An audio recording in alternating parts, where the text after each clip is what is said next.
In the introduction to William Shakespeare's tragedy King Lear, the king holds a public ceremony to divide his kingdom among his daughters, during which he asks his 3 daughters to declare their love for him. The older 2 daughters, Goneril and Regan, make great declarations of love, and each receives a third of Lear's kingdom. Lear's youngest daughter, Cordelia, objects to her sister's false flattery and won't take part in the ceremony. Outraged, Lear strips her of her dowry and divides the remaining third of the kingdom between Goneril and Regan.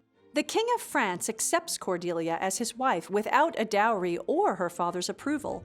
Banished by her father, Cordelia goes to France and becomes queen. When the Earl of Kent objects to Lear's treatment of Cordelia, Lear banishes him as well. In the rising action, Edmund, son of the Earl of Gloucester but born out of wedlock, plans to betray and displace his brother Edgar. He convinces his father that Edgar is plotting treason, and Gloucester exiles Edgar under pain of death. Kent remains loyal to Lear, and he disguises himself so he can stay with the king and serve him. Neither daughter wants King Lear in her home, and both manipulatively find ways to cast him out.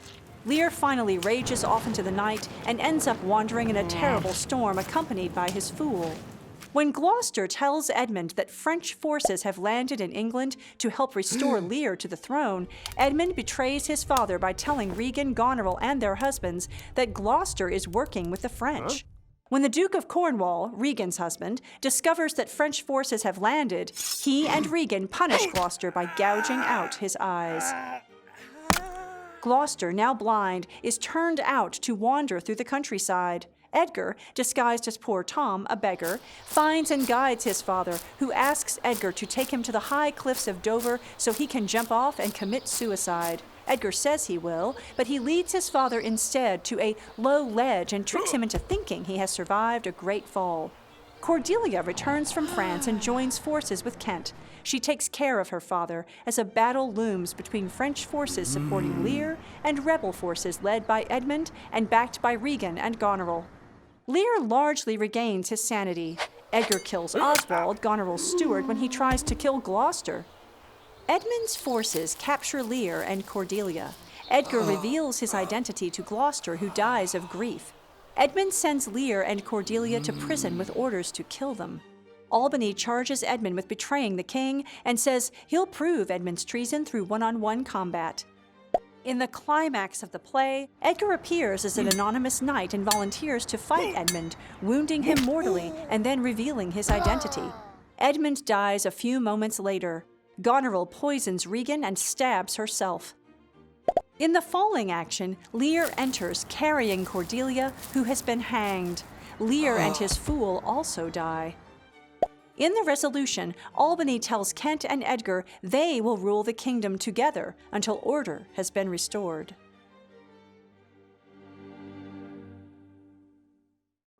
The titular King Lear and the members of his collapsing kingdom comprise the characters in William Shakespeare's King Lear. The tragic play follows Lear from the throne into exile. King Lear's world falls apart because he trusts too much, thinks he can manipulate events, tell who loves him, and stay king even after setting his throne aside. He is proud and full of power at the start of the play, but he crumbles into doubt, madness, and death. The bastard Edmund schemes first to displace his brother Edgar, and then to betray his father, the Earl of Gloucester, who fathered him out of wedlock. He lies, manipulates, and has affairs with both Regan and Goneril. When he is charged with treason, he fights an anonymous challenger who is seeking to prove Edmund's guilt through trial by combat. This unknown knight is Edgar, who gets revenge on Edmund. Edgar starts the play quite naive, and he is quickly taken in by his brother's schemes. Once he's banished after a dastardly trick by his brother, he disguises himself as poor Tom, a crazy beggar, to stay in the kingdom. He cares for his father, showing his loyalty. Edgar guides his father, literally, as he's blinded. Edgar rises in stature throughout the play, killing the treacherous Goneril's servant Oswald and his own traitorous brother Edmund. The Earl of Gloucester is an older and very loyal nobleman within Lear's kingdom. Gloucester has 2 sons, Edgar, his older and legitimate son, and Edmund, who is illegitimate. Gloucester is deceived by his wicked son Edmund's betrayal of Edgar, and he ends up banishing his elder son. The Duke of Cornwall punishes him for his loyalty to Lear by disgustingly gouging his eyes out. Looked after by Edgar in disguise, he eventually dies. When Lear divides his kingdom at the beginning of the play, Cordelia refuses to ostentatiously declare how much she loves her father. Thus, he strips her of her dowry. Only the King of France is willing to marry her without a dowry. Absent through most of the first 3 acts, she returns to Britain late in the play, bringing French forces with her. In the final battle, the rebel forces capture and hang her. Because of her steadfast loyalty to her father, she is a saintly figure throughout King Lear. Goneril is a true villain. She and her sister lie to their father the king about how much they love him, and by acting to erode Lear's authority and position. She's married to the Duke of Albany, but as she rebels against her father and seeks power, her relationship with her husband deteriorates. She begins an affair with Edmund. When he's killed, she poisons her sister Regan and stabs herself. Like her sister Goneril, Regan is a true villain, finding ways to undermine her father's authority. She and Goneril turn their father out to wander in a storm. Regan suggests that her evil husband, the Duke of Cornwall, blind Gloucester for his treachery. When a servant tries to prevent this, she picks up a sword and kills him. And just like Goneril, she begins an affair with Edmund and dies after he's killed when Goneril poisons her.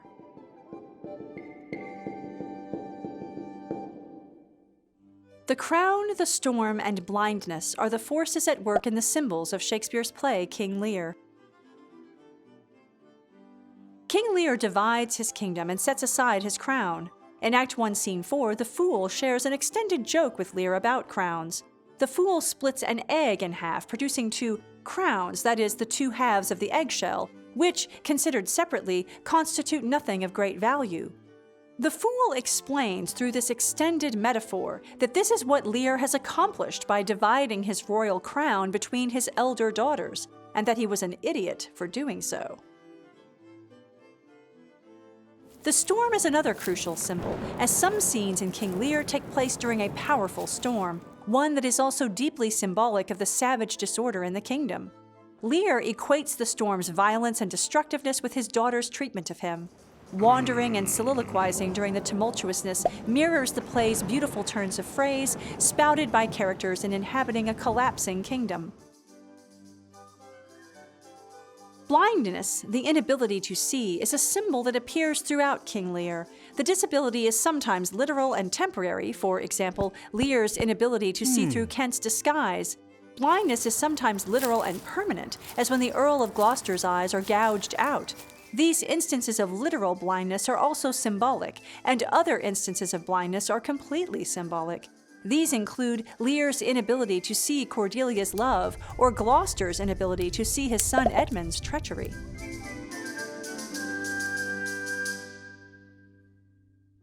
Aging, family relations, madness and foolishness, order and vision are the cornerstone themes of the tragic structure that is Shakespeare's play King Lear.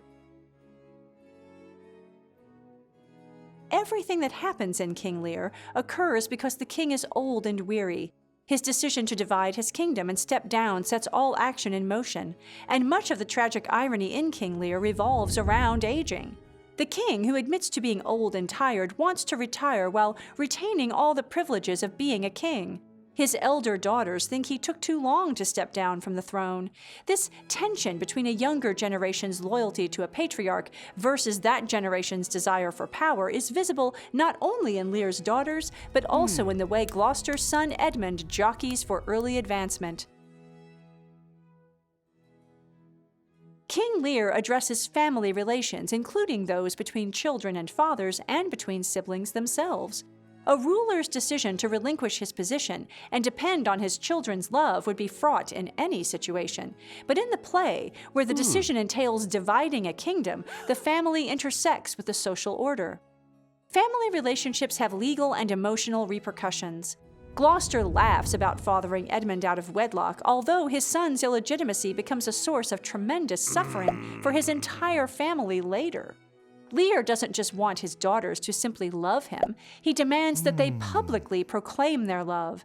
His responses to all 3 daughters, but especially to Cordelia, show his profound misunderstanding of them. Madness and foolishness permeate King Lear, where many characters attempt to reason clearly and determine the right course of action, but often they are blinded by self-interest, naivete, or excessive trust. When characters set aside their rationality through either madness or foolishness, they see and speak more clearly.